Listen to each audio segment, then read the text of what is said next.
One of these mornings, it won't be very long. They will look for me, and I'll be gone. I'll be gone, and I'll be gone.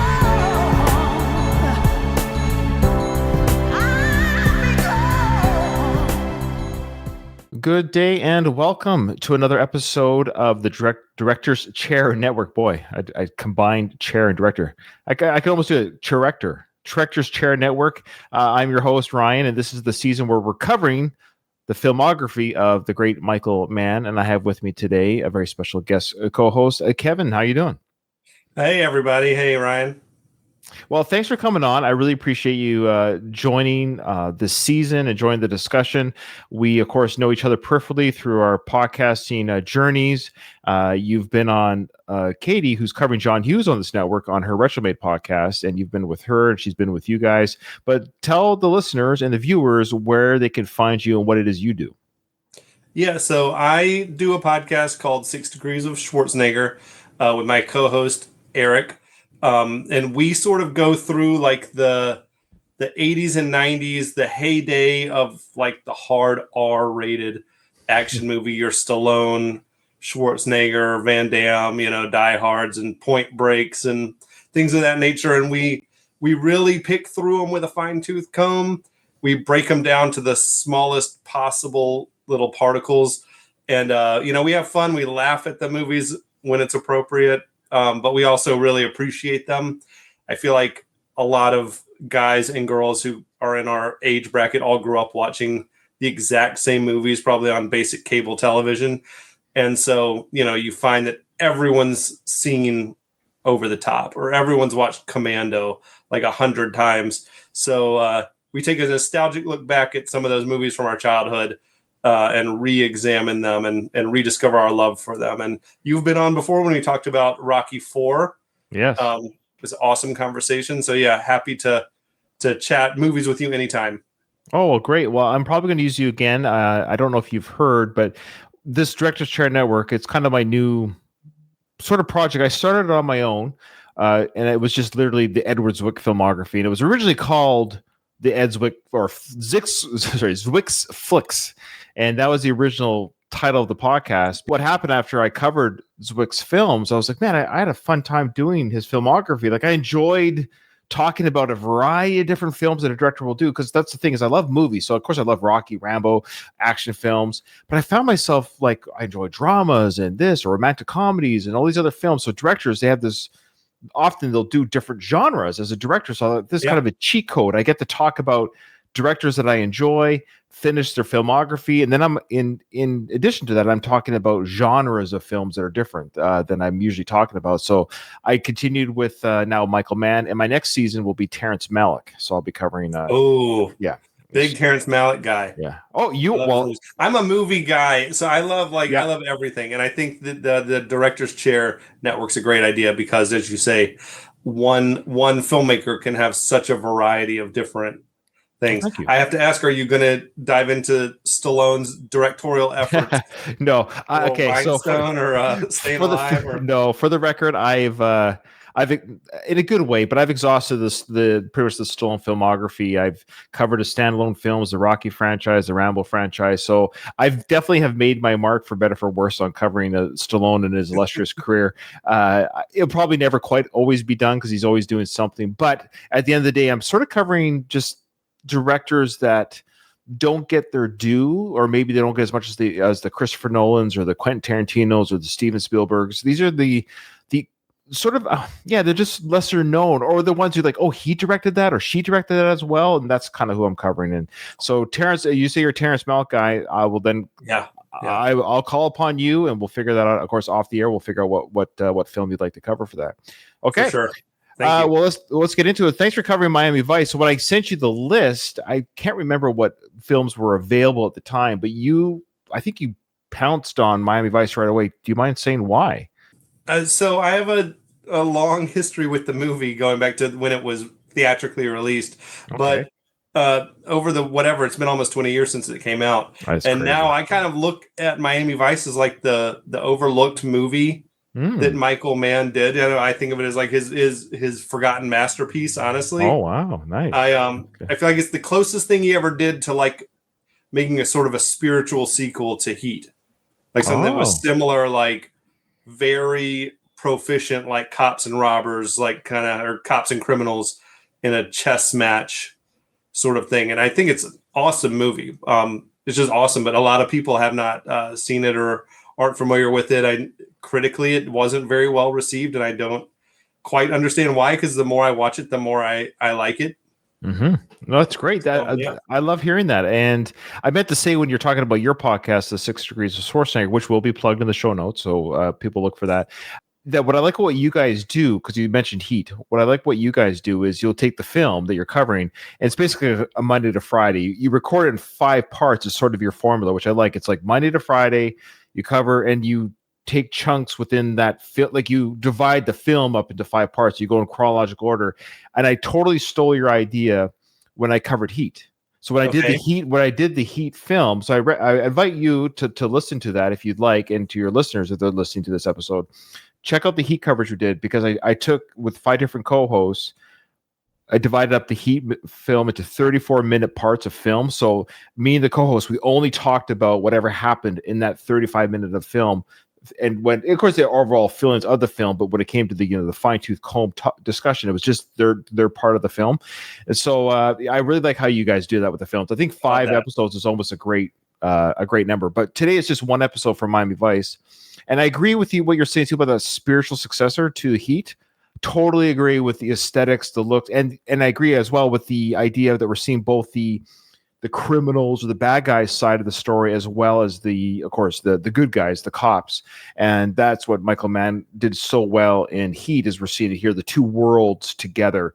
And not that you're not rooting for one or the other per se. Of course, I think in this movie more than Heat, I think we are kind of rooting for the cops played by Colin Farrell and Jamie Foxx. I think we're rooting for them a little bit more, because this movie's a little bit more than Heat. Like, there really are some bad characters that we're not that crazy about, but we do see that side of the world equally. So I really appreciate that as a spiritual successor. I agree totally. Okay.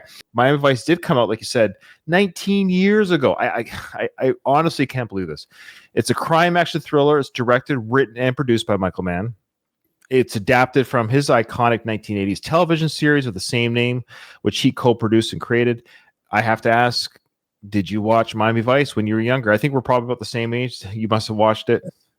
It was a little bit ahead of my time, I guess. Okay. I've literally, I don't think I've ever seen an episode of the show. Oh, okay. Well, which might help my appreciation for the movie.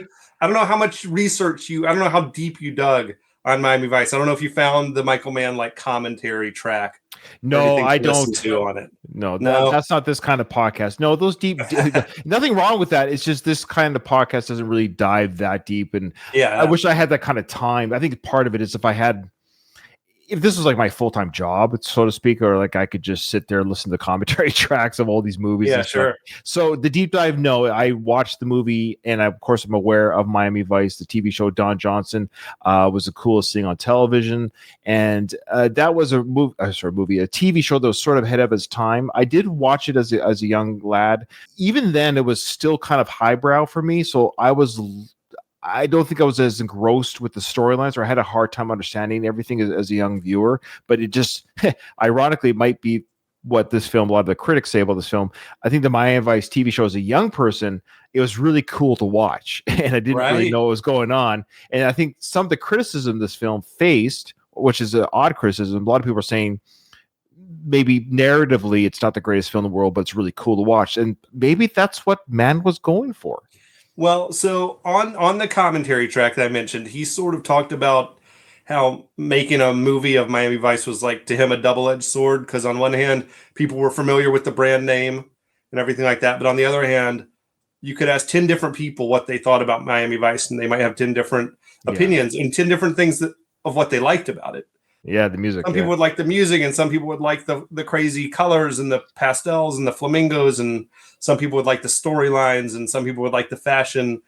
And so he had said he wasn't sure how quite to approach it because, do I lean into the nostalgia of the series or do I try to make something completely its own thing? And he went the later way and made a really dark kind of brooding thing that I think a lot of people didn't know how to respond to. I think that's totally both its blessing and curse. I thought to myself as I was watching this, I wonder how this film would have been received had the TV show never existed. Yeah. Like, let's just pretend for whatever reason, Miami Vice never existed. We never knew Don Johnson and Tubbs or whatever. We never saw them. And Michael Mann still directs us. Goes, oh, this is a TV idea that I had, kind of like what Heat was. Heat was a failed TV pilot. But let's pretend this was never even filmed because I had another TV pilot that I wanted to do, but I never saw it to fruition. So here's the movie version of it. That I don't know if the box office would have been more or less, because I think a lot of people saw it because of their fandom of Miami Vice, the TV show.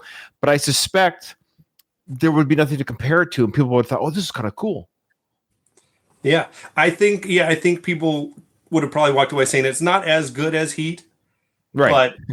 But it would have been compared to Heat. It was a nice It was a nice substitute for something Heat-like in my life, But yeah, I remember when the movie was coming out, I was super hyped about it because I was a big Michael Mann fan. Oh, so I was very, very excited and looking forward to the release date, and I went to go see it in the theaters.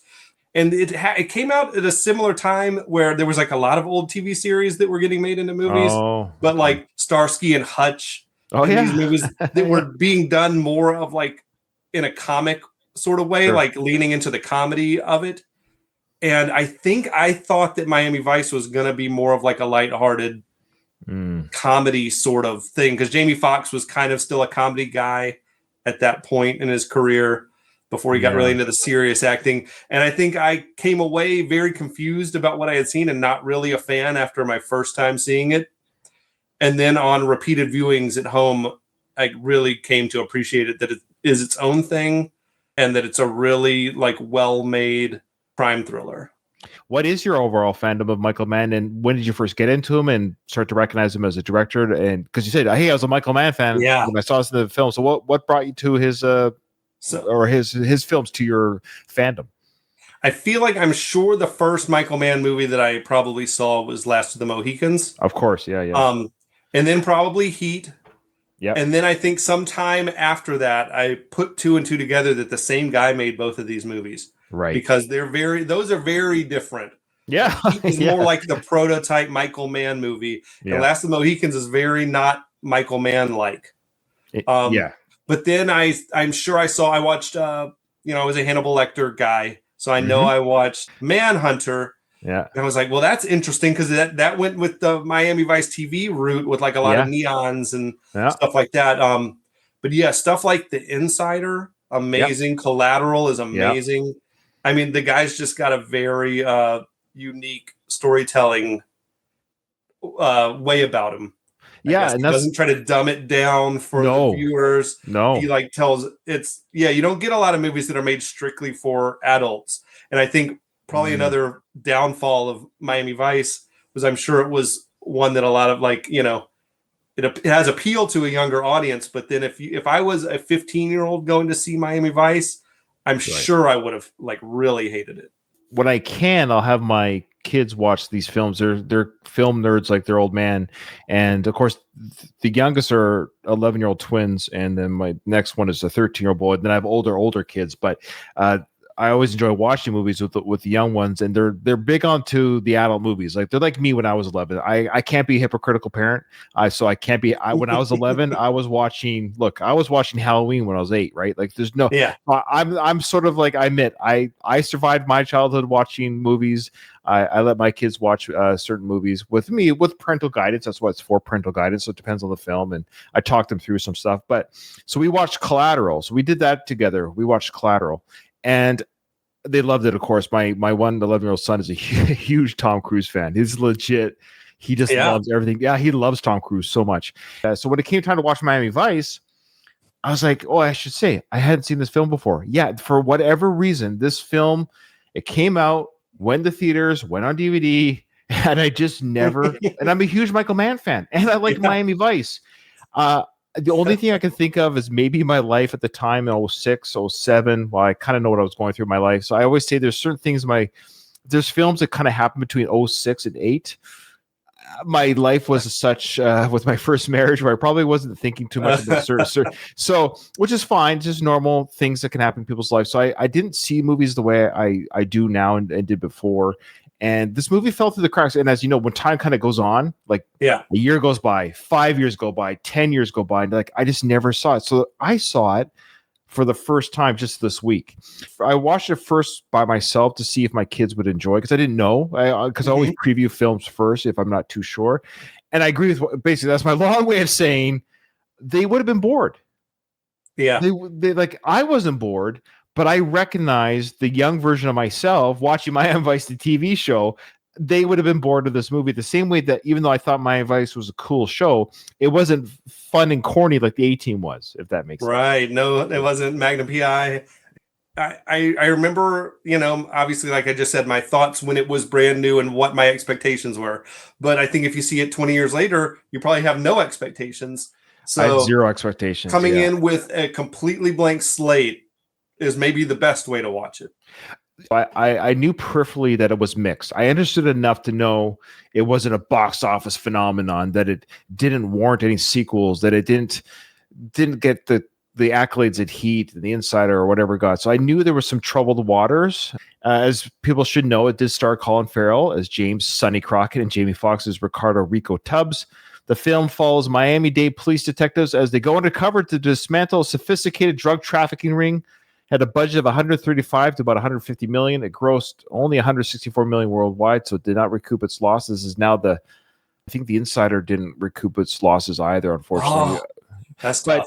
Yeah, it is tough. Yeah. And Collateral did, though, of course. Collateral did well because of Tom Cruise, of course, and it's a fun film.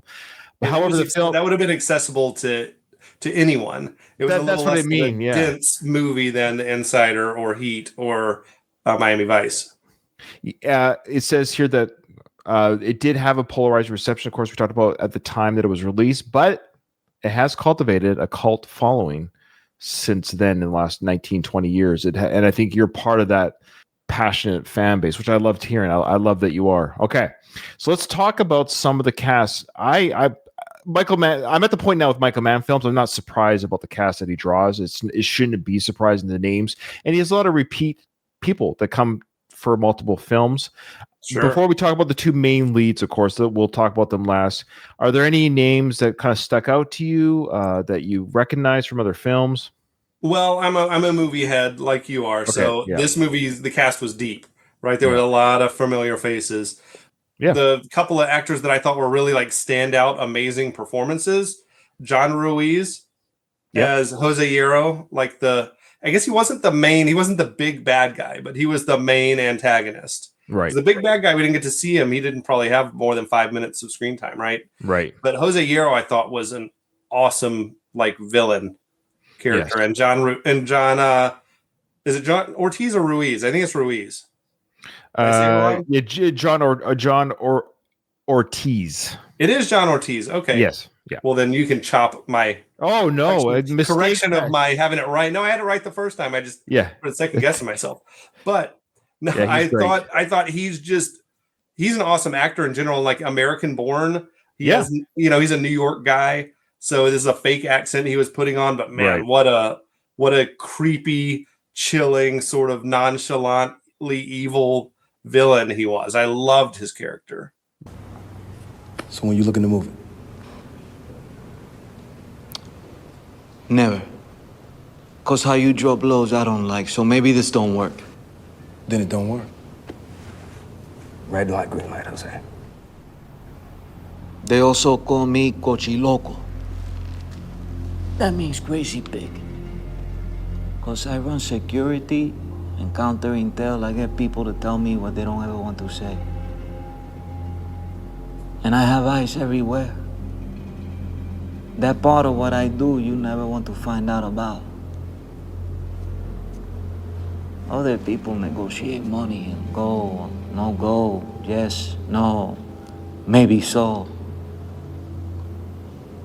Not me. So what the hell are we talking to you for? I had to lay my eyes on you. Where's that? to see if you go meet the man. Yeah, he was great. I agree. Did a great job playing Jose Euro. If I say Yeah. Euro or something like that. Yeah, he did a great job. Again, he's one of those actors where he can walk through Walmart, no one's going to stop him. It's a great way to be when you can have a job in Hollywood, but you could still go to Disneyland with your family. That's You're a chameleon. Yeah, he was Bradley Cooper's best friend in Silver Linings Playbook. Oh, I still haven't seen that movie. You haven't seen? That's an excellent movie. Yeah, check that one out. Yeah, I do. And David O. Russell is honestly a director that I would love to cover because again, it was on the. Come on, Three Kings. Are you a Three Kings? I know. Guy? I love Three Kings. I love his movies. Awesome it's funny. movie. Again, some of these directors that I love, some films just slip through the vortex and the time goes on. Did you recognize John Hawkes? He was the individual at the beginning of the film. Okay. Big John Hawkes fans as well. Yeah, this was early in his career, though, I take it. A little bit. No, this was after Deadwood, wasn't it, though? Right. I think he was simultaneously, like, the movie came out, I think, while Deadwood was still on the air. Deadwood was 04 to 06, and this came out in 06. So, yeah, I guess it was during the same time as Deadwood he was in this film. Deadwood, boy, that series was too short-lived. I don't know why it didn't. Yeah. That's one of my top 2 or 3, like, TV shows. Incredible the best TV writing, show. The best acting. Yeah. I freaking love that show. So John Hawkes played that guy at the beginning who... What'd you do? I fronted their undercover team to these guys like usual, you know? They're feds, Russian speakers. I was the middleman. What, 15%? Yeah, to set up the meet. They grabbed Leonetta. Took Leonetta. I gave them up, man. Gave up the feds. Everything. Everything I knew. Rico, I gotta go home. How do they get on to you, Lonzo? How the hell do I know? They knew One Rush was FBI from the get-go, so... They knew I knew. Rico, I gotta go. Lonzo. Now, when he was saying that he screwed up, that he gave away the information that caused a lot of this drama at the beginning of the film, when they were on the bridge talking to Sonny and Tubbs, when he was on the bridge, his character, I thought he was going to jump off the bridge. Mm-hmm. I thought for sure he's going to jump off I kind of wish he jumped off the bridge because I thought standing in front of the rig has been done so many times. Because that could be. Oh yeah. Every time you see someone unaliving themselves in a TV show or movie, often it's more times than not it's a vehicle. The off-screen vehicle comes on screen and makes you into spaghetti. I thought for sure he was going to jump off the bridge. Anyways, he didn't, but it tricked me. I guess that was a memorable scene though, wasn't it? He was great in it. Super like chaotic and the information is flying at you and it's hard to even track, what he's trying to tell them or what exactly is going on. Yeah. It's a little bit of a convoluted plot, and I will admit this is one of the negatives. I don't mind bringing up some of the negatives. So the narrator or the narration or the storyline was it was a combination of rushed and dumbed down at the same time, but then too smart for its own good. It's hard to explain. That's fair.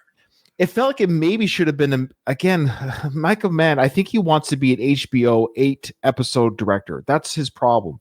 He does these great stylized looking films and stories and characters and shots, and he's so good at making everything look so cool. But I sometimes feel like he wishes he had more time. Yeah, I could see that. Did you? You probably haven't gotten to it. I don't know if you're going chronologically, but you may not have gotten to Ferrari yet. It was supposed to be a mini-series. There you go. It got turned into, I think they sort of decided, no, we don't want to do the whole thing, so let's turn it into a movie. You'll do all that research when you get to that one. But long format, I think, suits him well. And that's the thing that I think on repeated viewings of the movie, when you really start to understand all the story, because it's hard to follow the first time through. It is a little bit. Heat was a little bit like that too, though. There's so much story there. Yes. You can't process it all the first time you watch it. I love that film. It's not a perfect film, and part of it's not perfection is there's so much story going on. It would have benefited from an 8-part series on HBO. That's why Collateral might have been perfect, because it was just the right amount of story for a movie. Yeah, that one didn't need to be longer. So that's the funny thing. He didn't write that one. Written by the guy who brought you a G.I. Joe Rise of Cobra. Oh boy. So a little bit of trivia there for you. So yeah, he did that film as well. Okay, so yeah, John Hawkes did a great job. Some other names that stuck out. There was this is me showing that I don't know Miami Vice very well. I know Sonny Crockett and Rico Tubbs. That's about it. They drove fancy cars and girls in bikinis, and then there's always cocaine and all that good stuff. But these other actors and actresses, they actually covered or the characters from the TV show. So if you were a Miami Vice, if you were a Miami Vice fan, like you're like the way I'm a Star Trek fan, for example, like you give me a Star Trek movie, I can tell you that's Spock, that's Bones, that's I can tell you all these characters. So if you're a Miami Vice fan, you had your Detective Gina Calabrese, you had your Detective Stan Switek, you had your Detective Larry Zito, and the Lieutenant Martin Castillo. So these are all characters. Okay. That was the crew. Those are the side characters that played the cops in Miami Vice. Were played by Justin Theroux, Dominic Lombardozzi, Elizabeth Rodriguez, Syrian Hines, and Barry Shabaka Hemley. Syrian Hines, he played the agent John Fujimiya. Was he also from the TV show? No, his wasn't. Sorry, his wasn't. Okay. But I don't know anything about the show, so you could have definitely told me. I would have been like, oh, sure. Yeah. I don't want the Miami Vice fans sending me an email. I actually know I get one email. That'd be great. Even if you hate the show, that'd be great. No, you don't want to piss off the Miami Vice community. That's right. They're brutal. Their fan base is brutal. They're worse than Star Wars fans. So Syrian Hines, I recognize him, of course, from another short-lived great HBO show, Rome. Of course, Caesar. Yes, he was great in that. And great. He's TV just show. another guy who if he's in a show or a movie, whatever, he's gonna deliver like a killer performance. They discovered my guys were undercover and we don't know how. This was an interagency task force, DEA, ATF, US Customs. The leak could have come from any one unit. I gotta assume my operational security is compromised. He's always gonna deliver the goods, yeah. And he did a great job. And boy, it made me think. I watched this. I was like, I gotta watch Deadwood again, and I gotta watch Rome again. That's what this movie did for me. It's like I gotta watch those TV shows again. Okay, then we had the lovely Elizabeth Rodriguez playing Detective Gina Calabrese, and she had a face like I'm like, oh, I've seen this face before. I know her, and then I look at her filmography, and I'm like, where did I know her from? Where did you know her from? Anything without looking her up? No. Okay. No, but she was beautiful, and she was like a badass. Oh, that's where she's from. I just see it now. Duh. Of course, that's the show. Orange is the New Black. Yes. She was the main role in that. One of the older Latina yes, that's coming back to you. Yeah. I think I had seen that she was in Logan, but I don't remember who she would have been. The Wolverine, the R-rated Wolverine movie. She was in that. What was she doing in that? I think she might have. The only one I can think she might have been was like the mother character to the young girl who sort of handed the girl off to Logan. Yeah, but Orange is the New Black. That's where now it's all coming back to me. Okay, I can picture it now that you say that. Yeah, but she was great in this, wasn't she? Yeah, she was great. The scene she had the shootout like in the standoff in the trailer park. Yeah, whatever, when she was sort of lecturing the white supremacist dude, and then just put the bullet through his brain. Shoot me. Go ahead. Fuck it, we can all go. That's cool. That's not what happens. What will happen is I will put a round at 2,700 feet per second into the medulla at the base of your brain, and you will be dead from the neck down before your body knows it. Your finger won't even twitch. Only you get dead. So tell me, sport, do you believe that? Hey. I love it. That was good stuff. Yeah. Then we had Justin Theroux. He's one of these guys, like, is he an actor? Who is he? I feel like I hear his name all the time, but I don't know if I've ever really. He was in a long-term relationship with Jennifer Aniston. That's how I know him. I feel like he had an HBO show as well, though, but I can't remember the name of it. I didn't watch it. It was like Left Behind or Leftovers. The Leftovers is what I'm seeing, and apparently it's a very good show. Apparently. He was he might have co-written Zoolander with Ben Stiller. Like he's all over the place. The stuff that he does, he might have co-written Tropic Thunder with Ben Stiller. Right. But he's a man of many talents, I guess. Well, he got a good-looking dude. He didn't do a lot in this movie. He didn't do a lot. No, he didn't do a lot. No, he got to bed Jennifer. So I mean, that could literally be on his Tombstone. That's like that's not that's. I mean, imagine you live. You're born. You have a childhood. You have a teenagehood. Then you're a young adult. Then you're dating Jennifer Aniston. That's not a bad go. And then on top of that, you get to work in movies every now and then. So anyways, yeah. So Justin had a very small role in this, but good for him. Okay, let's get up to the main cast. Naomie Harris. I didn't recognize her. She played Trudy Joplin, but I don't. Oh no, she was Moneypenny in the Daniel Craig Bond movies. Oh right, that's right. She was the female lead in 28 Days Later. Like I way haven't back seen when. that yet. No, 28 Days Later, the original. Oh, okay. From way back when. She's very British though, so she's like amazing in this movie. That she's like killing this New Yorker accent. She was the other standout performance in the movie for me. She was great. She did a great job. Her and Jose Hierro were just like destroying worlds in their scenes. They were awesome.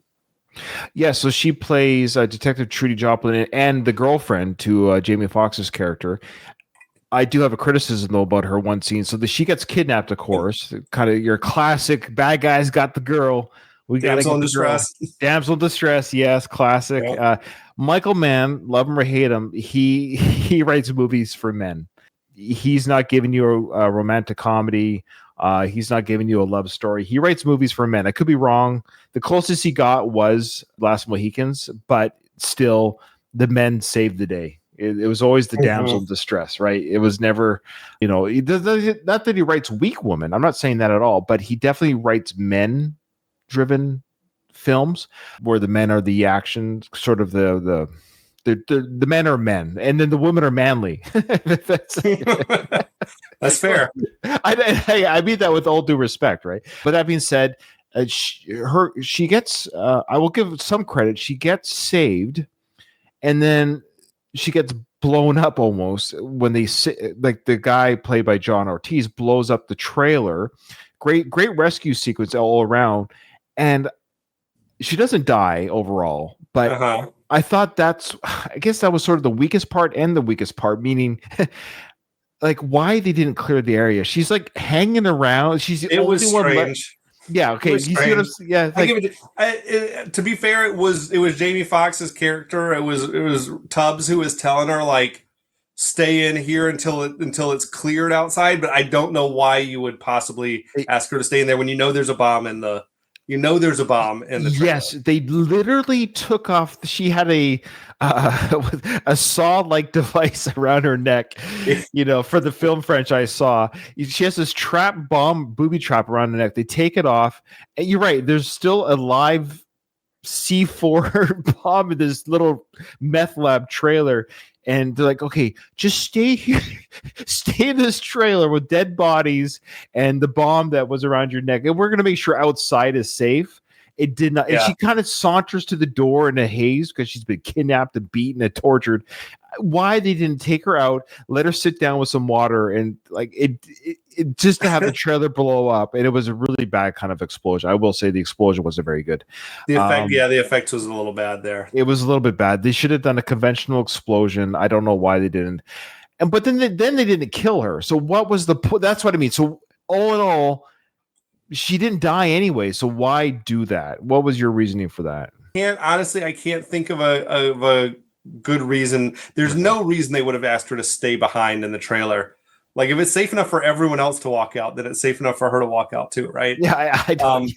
So I don't know why they would have asked her to stay behind. It didn't make any sense. And then you're right. It kind of doesn't serve much of a purpose unless they just sort of wanted to show the dangers of the job, like that people do get hurt. I don't know.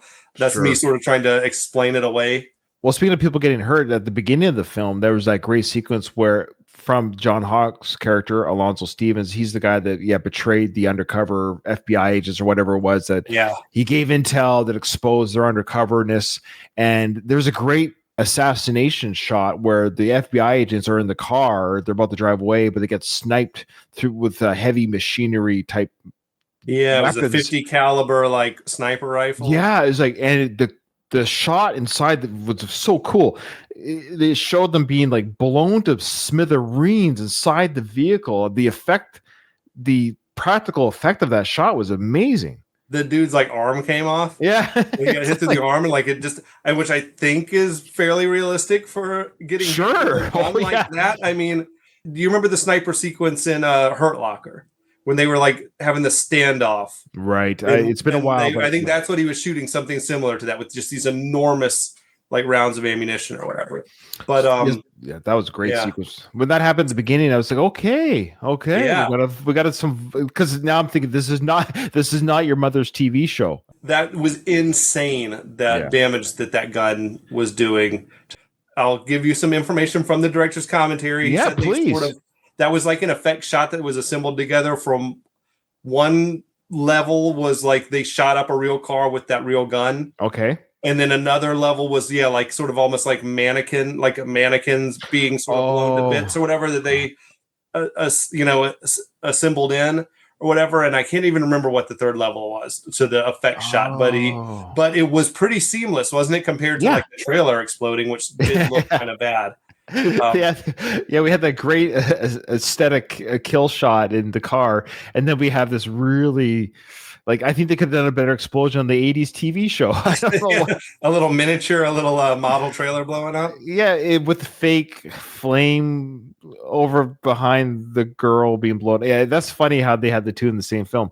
The fact that you listen to the comment, I'm glad. In fact, there have been a few releases of this film. Let me go down to that. I have it written down here. And you let me know which of the home media you own. So the film was released on DVD December 12th, 2006.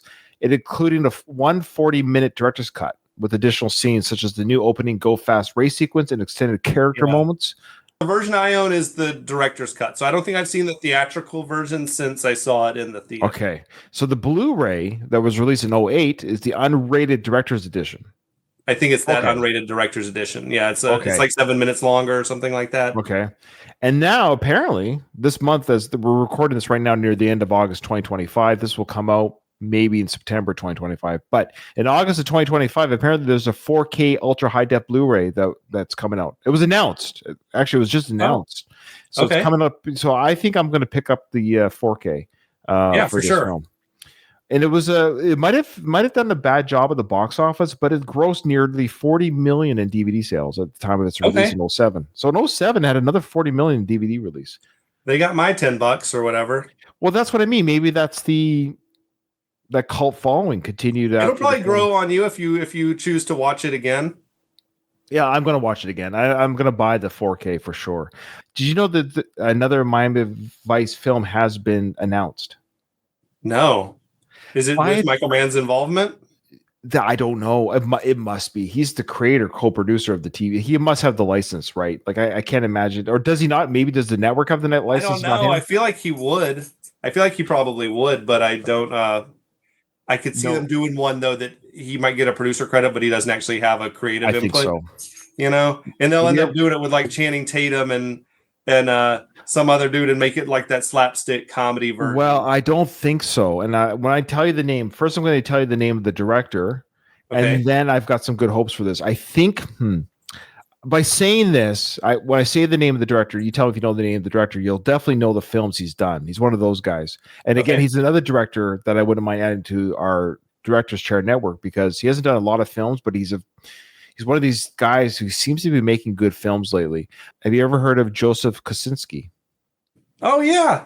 See? F1, Top Gun Maverick. Yeah. Yes. So this guy can make a film that's very popular. So he seems to have the ability to make a film that is smart and good to look at and is also a audience pleaser. F1 apparently very high rated, in fact, my 13-year-old son and my 18-year-old son saw F1 in the theaters, and I said, you saw F? I asked my 13-year-old, you saw F1? Because I'm thinking, did you like it? He goes, yeah, I loved it. So a 13-year-old likes a racing car movie. Yeah, it was good. Did you see it? No, I haven't seen it was excellent. It's excellent. It's really, really fun to watch. Okay, so this dude who made Maverick, which of course, did what it did in the box office, and it's an incredible film. I don't even like Top Gun, the film. The original. Hot take. I don't like it. I think it's kind of garbage. I grew up on it for sure, so I have nostalgia for it, but I also do think it's, I like Tony Scott as well. I like Tony Scott too. I love Tony. but Maverick is objectively like maybe arguably a better movie. I don't know. It's way better. That's what I mean. It's way better to watch. Like the effects, I just can't believe they were allowed to make that movie. That's what I find when I'm watching it. I'm like, how did they get someone to let them put real actors in F-18s? That's awesome. That's insane to me. Yeah. So this guy is doing the Miami Vice film. So okay, bring it on. Exactly, bring it on. And so I think what he's going to do is the things that Michael Mann missed on, and it's not because Michael Mann's a bad director. I think the criticisms that I have with this film are the same ones that Colin Farrell has for this film. Is that Colin wishes, and I do too, that there was a little bit more levity to the film.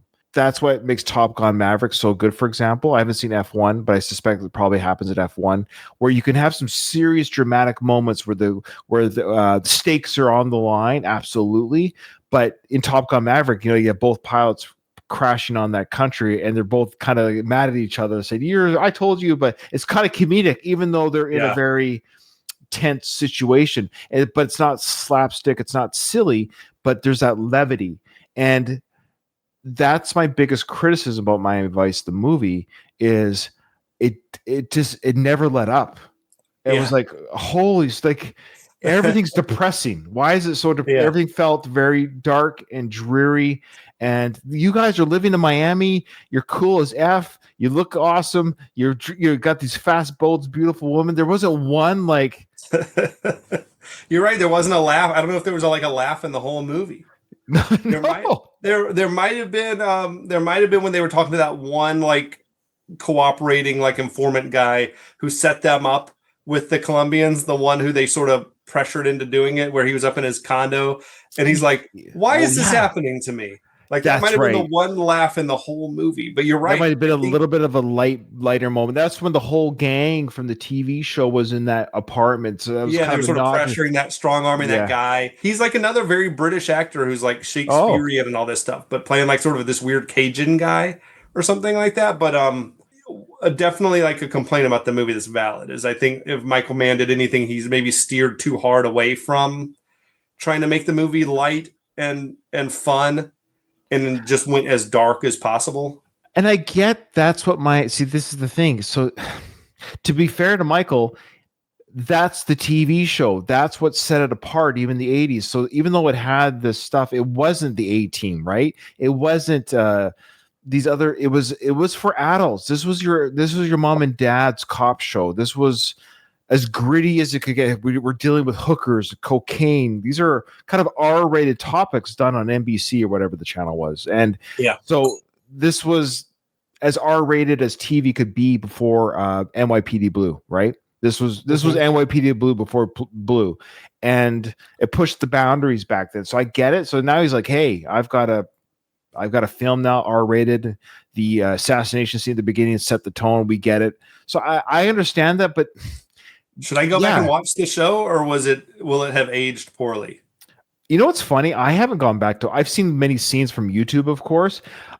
I think Don Johnson is one of the coolest guys ever to come out of that decade. He really just made wearing pink cool, right? You know what I mean? Like, so we're going to get to, of course, Colin and Jamie's, of course, portrayal of those characters. I do have some stuff to say, but before we do, let's get to Gong Li, who played Isabella. Okay. So what are your thoughts on Gong Li? She's, I think, a weak link in the cast. I mean, I haven't seen any of her other work. I know she's a Chinese actress. She does not speak English. She does not understand English. What do you want to do? I like the diminished risk. I like businessmen who are competent because you can predict their behavior. On the other hand, if what you wish is el plomo, the lead, then do that. After the load is received, we will close the rice forever.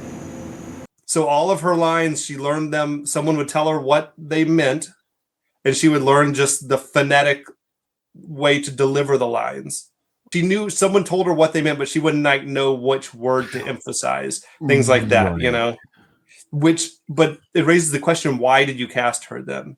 You just took the words out of my mouth, because I didn't know that piece of intel you just gave me there. So that was going to be my next question. Why bother. I hate to say no, and no offense. Hey, look, I'm not starring in a Chinese film any day soon, so it goes both ways. Like, you're not hiring me, or else I'm going to be doing the same thing. They'll say, "Okay, Ryan, right now you're saying hi. How are you doing?" I'm not going to do a Chinese, but I say so now. Don't do it. Don't do it. No, don't do it right. But essentially that's what she did. That's what I mean. It's like you would now have to say it this way, Ryan. Right? That's what she did. Yeah. That blows my mind.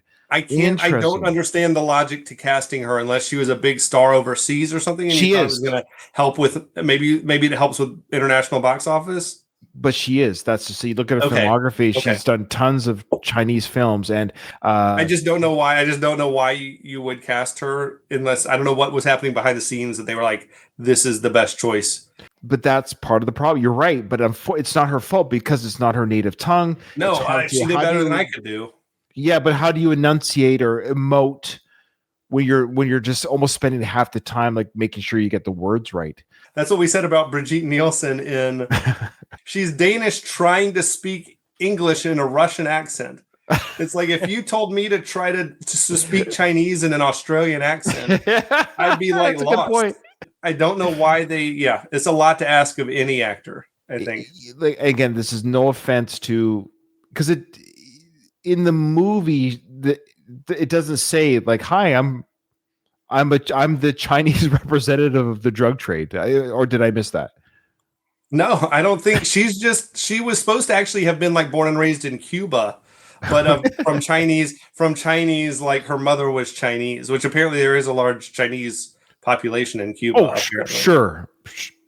Okay, It makes sense maybe if it was like communism, right? like trying to spread communism and all that.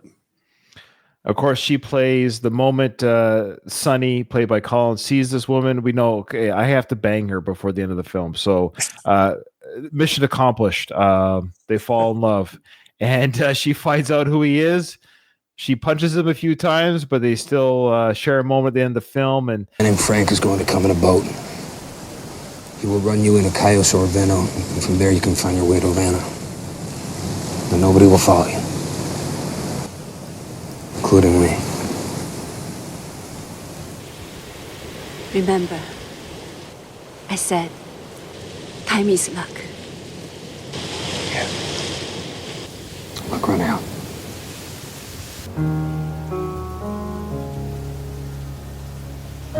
there you go. There's Michael Mann's love story. What do you think? Yeah, they didn't develop that one very well. I'll tell you one scene I did like between the two of them, though. Was Please. Yeah. It was probably like 2/3 of the way through the movie, maybe when Colin Farrell was trying to, or when Sonny was trying to tell her, like, do you have a plan? Do you have like an exit strategy? You should get out of this. It's You got assets somewhere? Insurance. Why? Things go wrong. The odds catch up.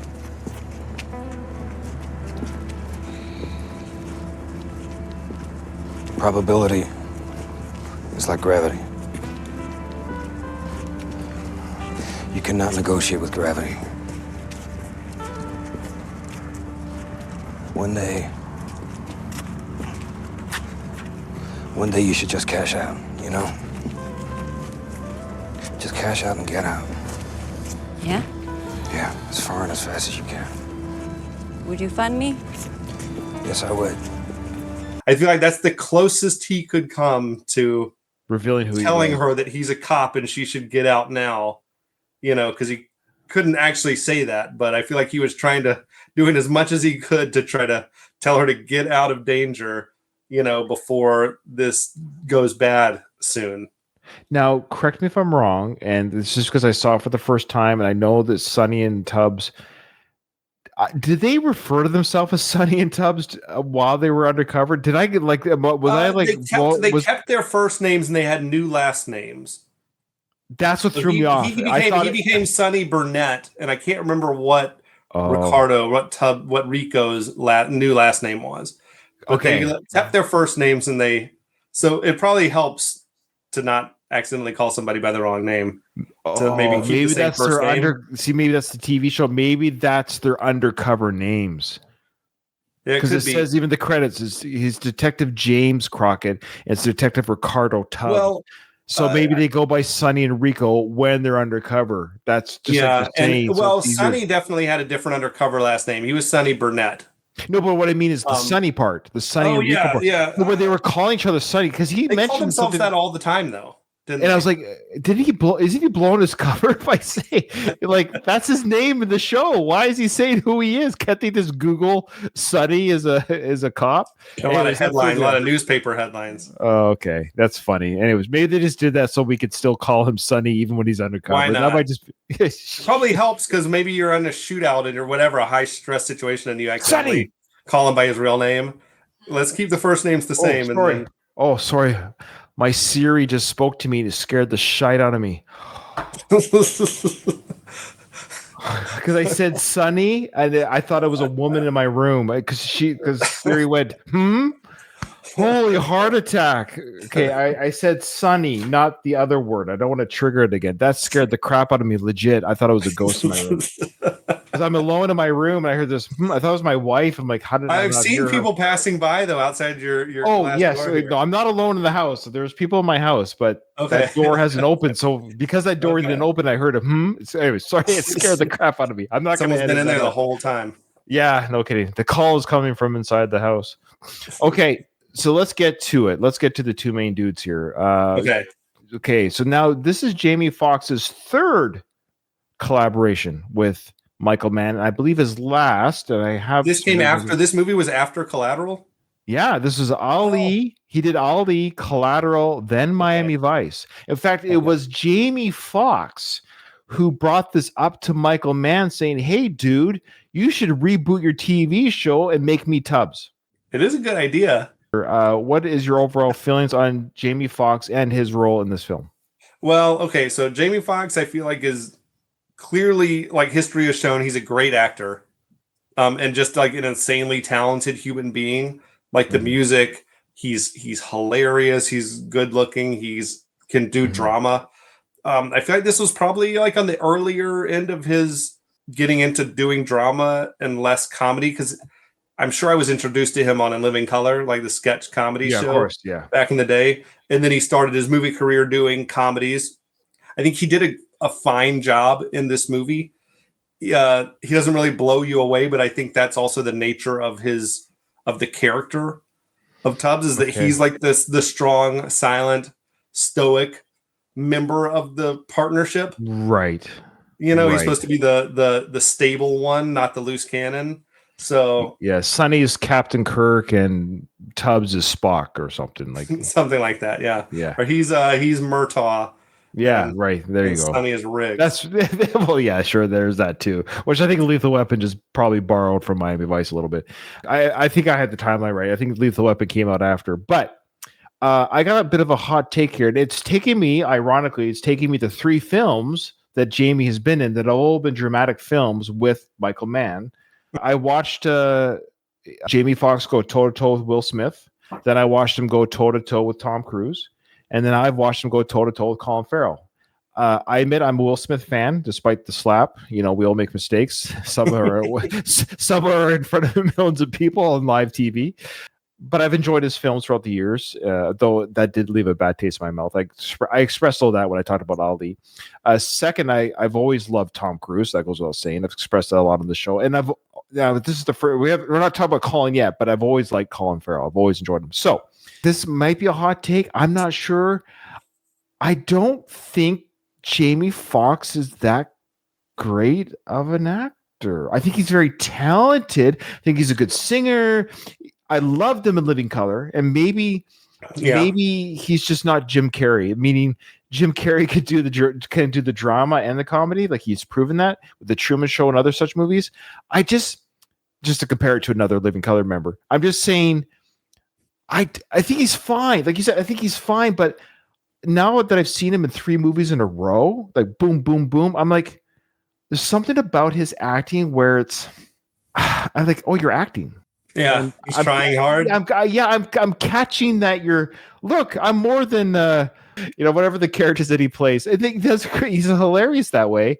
But I think he's okay. I don't think he's as great as we thought he was because he did Ray. You know what I mean? I don't know. Yeah. Maybe I don't know.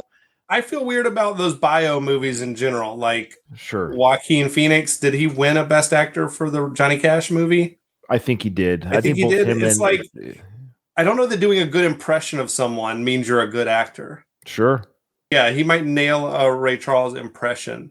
I don't know that means like you were really acting very well or that you can just do a really great impression of that person. Yeah, I wouldn't say, I mean, he's not the best actor that's ever lived or anything, but I thought he's probably a better actor than I would be. But Yeah. I think comedy is should be his bread and butter. I don't blame him. What about Django? Did you like him and Django Unchained? Yeah, well, here's the thing. You have to be horrible to not Quentin. This is why we don't cover Quentin on this, because he's probably one of my favorite directors of all time. But ironically, I'll never cover him on this network. Though I'd have a lot to say. He would probably listen to the podcast as well. Like he's out there consuming all media. well, he'll never listen to me. I think there's been enough great coverage on Quentin Tarantino. But he is my favorite top 3 director of all time. I think what I was going to say was you have to be horrible to be. I think I could be serviceable. That's why he's such a good director and writer that I think I could even pull out something, because he's done things with actors where like, what? You have that in you, because he is able to mold anybody. So I thought he was great. Again, he was fine in Django Unchained, but his counterpart, I forget his name, escapes me already. Oh, the German Walt. Yeah, he's and Leo and DiCaprio is like that's what I mean. You watch Leo, and I'm such a Leo mark. I love Leo. He is amazing. I would run a Leo podcast because I love his filmography and his acting. Wait, what about Blood Diamond? You already I talked about it, and I fanboyed on Leo. He was amazing in that film. I think that was the first movie that I saw where I really appreciated how good of an actor Leo is. Was in Blood Diamond. Yeah, he is good. He's as good as they come. But supposedly, isn't he circling the Heat Part 2? Yes, movie. Yes. Leo. Yeah. Would he play young De Niro? I don't know what they're doing with that. I'm a little confused. I think he would play. He'd play Val Kilmer's character. Honestly, I see him putting on the ponytail. He's as old as Val Kilmer was, probably. Well, I know, but I don't know what I don't know what they're doing. I don't know if they're going to de-age him. It's all kind of weird. Don't get me started on the casting. As much as I like Leo, because because the character in Heat, Val Kilmer's character is like 35. Yeah, like I know he's 45, isn't he? Got to be. Oh no, he's my age. Older. He's 50.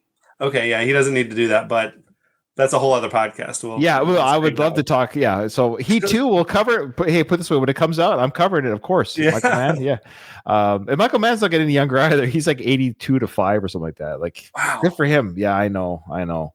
Jamie Foxx. My hot take is, he's fine. Don't get me wrong, he's fine in this film, but the charisma, that's what I like about Will Smith. Say what you want. He has charisma on screen. Will Smith has charisma. It oozes, right? There's just some Denzel Washington. There's another one. Denzel Washington. Like when he one of my favorite actors of all time is Denzel. I got to talk about him 3 times covering Edward Zook films. He oozes charisma on screen. You just you're enamored by when he talks. You're listening to Denzel talk, right? With Jamie Foxx, I just feel like, oh, I got a good gig here. I'm lucky to have this. And it turns out, Kevin, that on this film, it turns out that him winning the Ray Academy Award just before this film got to his ego. And apparently as well, like he wouldn't do, guns went off in whatever part of South America. He's like, that's it. I'm out of here. I don't feel safe. So they had to change the big shootout. It was supposed to be like a Paraguay jungle shootout. And it turned out that it was the Miami shootout. The original script. Oh, the very end? Yes. It was supposed to be like a jungle Rambo style battle. But it got changed because Jamie Foxx was like, I don't feel safe here. I'm out of here. And they had to do a Miami shootout, some freight yard or whatever. Did you, I don't know. Do you know the movie The Rundown? You know the one? Oh, I love it. Love it. Peter and they were filming somewhere in South America. I don't know where. But the guy, Peter Berg, who's like he directed that one, I think. He did, yeah. Yeah, so I saw him on some talk show at some point. And he said that at some point they had like a run-in with like gorillas in the jungle or whatever, like gunmen, and he said something about you could always tell how cool somebody was by how high over their head that they raised their hands when they were like at gunpoint. He's like, some people are like this, and some people are like, and that if you like have your hands low, that means you're cool under pressure. It sounds like Jamie Foxx would have been like get me out of here. Sure. Hey, don't get me wrong. I don't want to say I wouldn't be nervous, but I guess. No. But he also refused to ride on boats or planes or helicopters. Dude, you're in Miami Vice. I'm sorry. I don't sound like I thought they were really on those boats and stuff. he didn't like it or refused to do more shots or so. He gave it a hard time at the very least. Dude, you're literally on a movie about fast boats and cars. And I feel like I would have loved so if he was doing Top Gun, he would have refused to be in the plane. Basically, Yes. you're saying that to me, that would have been the main selling point about being in it is I get to like ride in these planes. Tom Cruise flew his own plane to the set, man. That's so amazing. The Mustang or whatever. He flew it to the set. Yeah, that's amazing.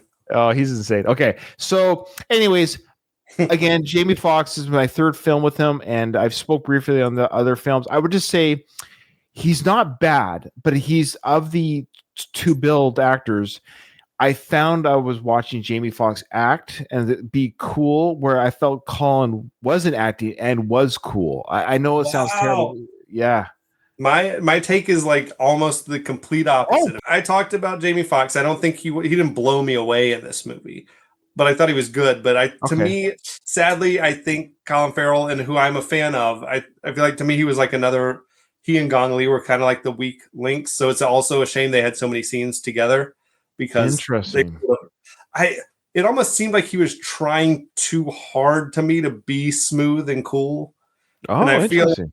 it just felt false in some way. I feel like trying too hard is like the last thing you want to do when you're trying to come off as cool. I feel like history will agree with me on this. That the thing about Colin Farrell is I feel like he's a weird, quirky guy. And playing weird, quirky characters, that's his like bread and butter, like stuff like The Lobster, and In Bruges, and even the Penguin, like the Penguin, the Batman movie and the Penguin miniseries. Like, dude's clearly an awesome actor. Oh yeah, but he does his best work when I think he's playing a little bit of an oddball character, a weird guy. I would almost compare him like in a complimentary way to Val Kilmer, who I think was another guy who was like a sort of an odd guy, a strange guy, but like packaged in a very like beautiful leading man, good looks, sort of package. He's like the type of guy you would cast to play Batman, but he might be better suited to being one of the weird villains or something like that. So I don't think this was like a great role for him because it always struck me as like this guy is trying really hard to be charming and cool and suave and all that, but it seemed false for me personally. Interesting. No, I see it. I guess I got suckered into that mullet and hair, and I just the mullet and the mustache were a strange choice for 2006. Well, here's the thing. When did this take place in the timeline of our world? I was confused by some of the gadgets and phones. Like, wait a minute, is that an 80s satellite phone, or is it, what are we doing? Like, it was meant to take place in 2006. And I know this because on the commentary track, because Michael Mann's a total, like, his obsession with like attention to detail is incredible. So when they had Trudy kidnapped, right, and they held the phone up to the news so that they could prove what day it was or whatever, the proof of life scene, they had the guy on TV was saying like Hurricane Ernesto is bearing down something like that. And Michael Mann had looked at the list of hurricanes for the year 2006 and tried to guess at the time that the movie released what would be the current hurricane at the time the movie came out. So it was meant to be summer of 2006 or hurricane season 2006. All right, fair enough. Okay. They did have the big satellite phones that were real big with the big antenna. That's what threw me off. And I'm not a tech nerd, so I wouldn't be. Maybe people would say, "Well, yeah, Ryan." That might have been the state of the art satellite phone in 2006. I don't know. It might have been. It was 19 years ago, and as you know, in technology years, that's 500 years. So who knows? I guess I got suckered into Colin's coolness. I feel like the mullet and the mustache look is kind of in now. I thought he looked great. I thought it was hilariously great. I thought, hey, you remember that guy who had long blonde hair from the TV show? That was like the one thing. I guess that was the one thing they carried over. It's like they took the hairpiece from Don Johnson and put it on Colin's head. I don't know. Did you have a mullet in the show? He did have long hair. It was actually less offensive in the 80s than what Colin was wearing in 2006. It was horrible, but I loved it at the same time. He looked like a cop who was playing an undercover cop, which should have given him away when it's like, wait a minute, that's a haircut that a cop would have trying to look like an undercover. You know what I mean? It was like he would have been better off just having short hair. I'm a Colin Mark. I do enjoy him despite his own flaws as a human. But he was good in this film. But again, I don't think I've ever watched a Colin Farrell performance where I'm not enamored by his charisma. That's what I'm getting at. He has charisma. He's weird. He's crazy. Johnny Depp, charisma. You know, some of these actors, despite their whateverness, that's what makes them stars on screen. Is you're drawn to that personality of just whatever, right? And he's one of those actors that Colin. He was great in True Detective. So if you want to see. What do you want? Sort of a tone, not tone, but a measured performance in a real world type situation where he's not playing a zany character, but it just True Detective showcased that. So he was awesome in that Banshees of Inisherin as well. Like of course, he's an all around. He's an awesome actor. History has proven that I feel like he's capable of better than what he did. And if he had another crack at doing this movie, he probably would have done a better job. I feel like he was still in that like early in my career, I'm trying to prove myself sort of mode. Maybe I've always with Michael Mann. I'm working with Academy Award winner Jamie Foxx. He hit it out of the park right away, and that's the thing is I've been following his career for 25 years. Did you watch Tigerland? I saw him in Tigerland. I was like, who is this guy? And I've been a fan since. So because I like war movies, so I rented the movie on a whim, not knowing him from Adam. Then I just started following his career. I was like, I kind of like this guy. And I was in college. I was in college when Tigerland came out, and I was trying to watch like every movie at that point because I love movies, and Tigerland was awesome. Yeah, it's a great film. Again, Joel Schumacher, somebody we could cover on the boy. He'd be good for that. There's a lot of great directors. That's what I mean. There's a lot of great directors have this plethora of films that, he did that. Joel Schumacher did Batman and Robin and Tigerland. Yeah, same guy. Speaking of Colin and his filmography, we'll cover him again next season, folks, when we cover Terrence Malick because he stars in New World. That's a great film. I have a little bit of trivia. We already kind of mentioned some of the trivia regarding Jamie Foxx, high off his Oscar win. I get it. He's won an Oscar. He's best actor on the set. So he's feeling kind of high about what he wants to do in the movie. We talked about the box office. The initial critical response we did mention, but overall it was 47% rating at the time. Oof. That's exceptionally bad for like a Michael Mann movie. It is bad. It was divisive, and I think that rating was low because of the TV show. I think if the TV show didn't exist, we're looking at 65. I need to go back and maybe study the trailers for the movie again because I feel like I was expecting something very different when I went to the theater that day. And I came away thinking I didn't like it. And then I saw it again and I was like, no, that's not so bad. And then I saw it again after that and I was like, this is pretty good. And now I've seen it probably 10 times and I'm like, this movie is actually great. It just wasn't maybe what it was advertised as.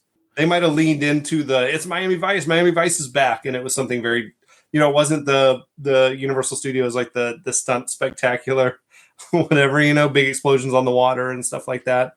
It was like a really dense cop drama. Yeah. I think one of my biggest critiques of the film is also I know they have to go undercover, but the cross-country stuff, I kind of wish we just saw Miami undercover. I kind of wish we stayed in Miami more. Yeah. That it was just a Miami. Granted, the shootout at the end was in Miami. Ironically, that wasn't the original. It was supposed to happen in Paraguay. But so I kind of wish Michael Mann focused on just like more stuff in the precinct, that kind of stuff. We never one time saw them in a police station, did we? No, not really. No. And I felt like this was like the series finale of a TV show we never watched. I think about Dark Knight, and when Batman goes to China, I'm like, well, this is weird. I don't know that I want to see Batman going to other countries. Yeah. What's he doing in China? He's looking for Gong Li. I'm like, what's happening here? Why? He wants to see Gong Li's latest release in China, how it's doing over there. Were you bothered by the fact that the movie was shot on video? Oh, good point to bring that up. So Michael Mann, bless his heart, he's like, hey, I really like this digital thing. He started doing digital. He Collateral was dabbled. digital, right? Collateral was largely digital. The one part that wasn't was the club scene was film. Before that, oh yeah, Ali was the first film where he started dabbling a little bit. There's some shots that were clearly digital, but the majority of the film was film. But then he does Collateral, and Collateral is like, I want to reverse it. I did the majority in digital and a part of it in film. And here again, he loves that aesthetic. And I admit there were some scenes where I kind of dug it because we don't do digital anymore in 2025 the way we did back in the early 2000s. It looks like film now. We figured out the technology. There you go. Sure. Yeah, there you go. But what I mean is I kind of liked that there was times, especially with Colin's character walking around in his alone scenes where I was like, oh, I feel like I'm watching a whole movie. And I kind of like that. It felt very raw. I kind of like the rawness of it. What did you think of some of the digital scenes? I think it's like you said, in technology terms, 19 years ago is like an eternity. Like you could probably shoot something on an iPhone now that might look better than this movie looked at some moments. Yeah.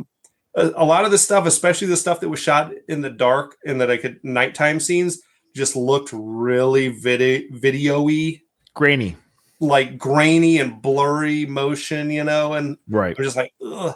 I feel like that might have also hurt the reception to the movie when it came out, because I think when I saw it I was like, this movie looks like kind of on the cheap. You can tell they spent a fortune on it. Like you said, the budget was something insane, over $100 million, but then certain scenes you would see and you'd be like, wow, that does look like something you could shoot like almost on a camcorder. Like, I think it's an odd choice. The high budget was related to delays in filming because of Hurricane Katrina, things like that. So that was they talked like a lot on the commentary track about that. There was like just a steady stream of tropical storms and hurricanes the entire like production schedule. But I did think a lot of the stuff, like the stuff of the boats on the water and like the planes flying through the air, and a lot of that stuff, the stuff broad daylight looked amazing. I love the long boat scene. We're like, hey, we're going to go get a drink. It's like, oh, we're just going to watch them literally just travel for a while on the water. Okay. So Michael Mann definitely loves his vehicles and his, it'd be interesting to see a Michael Mann directed Fast and Furious movie. That'd be kind of fun. Or like a Michael Mann music video, because he's like a master of using music as well. Yes. The stuff with like the Moby songs or the Audio Slave songs, who he's a fan of, like his regular go-to artists. I love that about him. I love that he uses these, because he's older than us by 30 odd years. And I love that he's using, a Moby and an Audio Slave. He's an Audio Slave fan. 2 films in a row he's used Audio Slave with.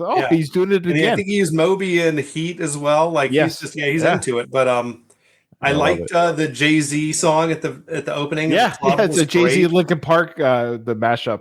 Right. The song, at least on my version, at the end montage of the movie was this song called Auto Rock by Mogwai.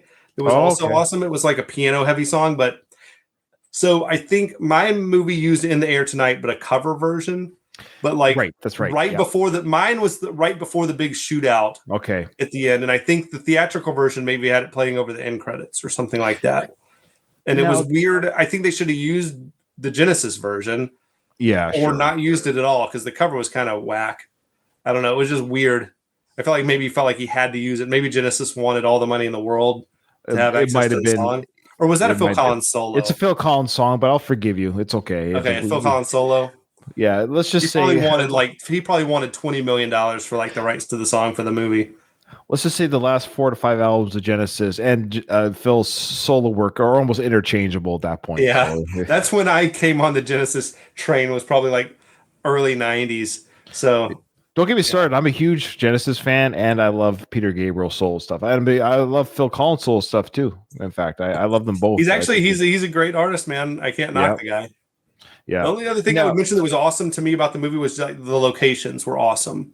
The Miami great. Stuff was awesome. That stuff in South America, like the waterfalls, Ciudad del Este, where Paraguay, Brazil, and Argentina like all meet. Oh.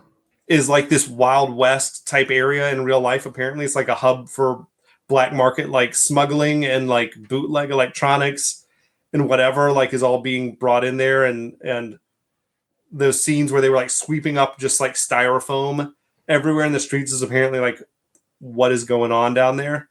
Yeah, in fact, they used real criminals for security while they were there. Like Yeah, real it's nuts. real gangs were used for film security. And Michael Mann bought, speaking of the black market, he bought a black market DVD of Collateral while he was there for fun. Oh, that's awesome.